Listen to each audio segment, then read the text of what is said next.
Hello, good morning. तर आज ब्रेकफास्टसाठी मस्त असे नाचणीचे अप्पे बनवायचं काम चाललेलं होतं. याच्यामध्ये थोडासा रवा देखील टाकलेला होता टेस्टसाठी, कारण नाचणीच्या पिठाची एवढी काही टेस्ट चांगली लागत नाही. थोडासा रवा घातला की मग जरा छान टेस्ट येते म्हणून. आणि मस्त असे ताईंनी इथं बॅटर रेडी केलेलं होतं. सगळ्या प्रकारचे व्हेजिटेबल्स घातलेले होते आणि याच्यामध्ये व्हेजिटेबल्स घातल्या की मुलं देखील न बघता त्या व्हेजिटेबल्स खातात. अशाच खायला भाजी वगैरे दिली तर त्यांच्या काय घशाखाली घास उतरत नाही. तर हा मॉब आणलेला होता आणि हा खरंच खूप जास्त भारी आहे. फरशीवर जरा जरी पाणी सांडलेलं असेल चुकून जरी, तर ह्याने पटकन साफ होतं. सगळं ते ॲब्झॉर्ब करून घेतं. थोड्या दिवसांपूर्वी तुळस लावलेली होती आणि आता ती छान लागू झाली आणि मस्त भरायला लागली.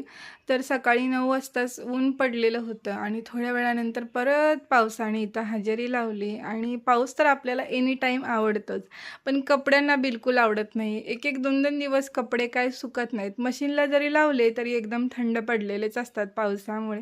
असो, मी आणि ताई लास्टला राहिलेलो होतो नाश्ता करायचं. हे आप्पे हेल्थसाठी एकदम भारी आहे. टेस्टी देखील झालेले होते, पण जास्त फुगलेले नव्हते जसे रव्याचे आप्पे फुगतात.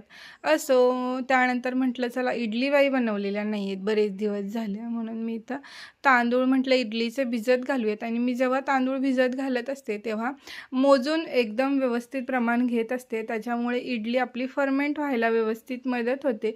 इथं मी 4 ग्लास तांदूळ घेतले असतील तर 2 ग्लास किंवा 2 ग्लासला थोडंसं कमी उडदाची डाळ घेते, थोडंसं साबुदाणा, थोडेसे मेथीदाणे आणि पोहे एकदमच भिजत घालते आणि मग संध्याकाळी वाटून दुसऱ्या दिवशी इडली बनायला तयार. आणि हो, व्हिडिओ जर बघायला आवडत असतील तर नक्कीच सबस्क्राईब करा.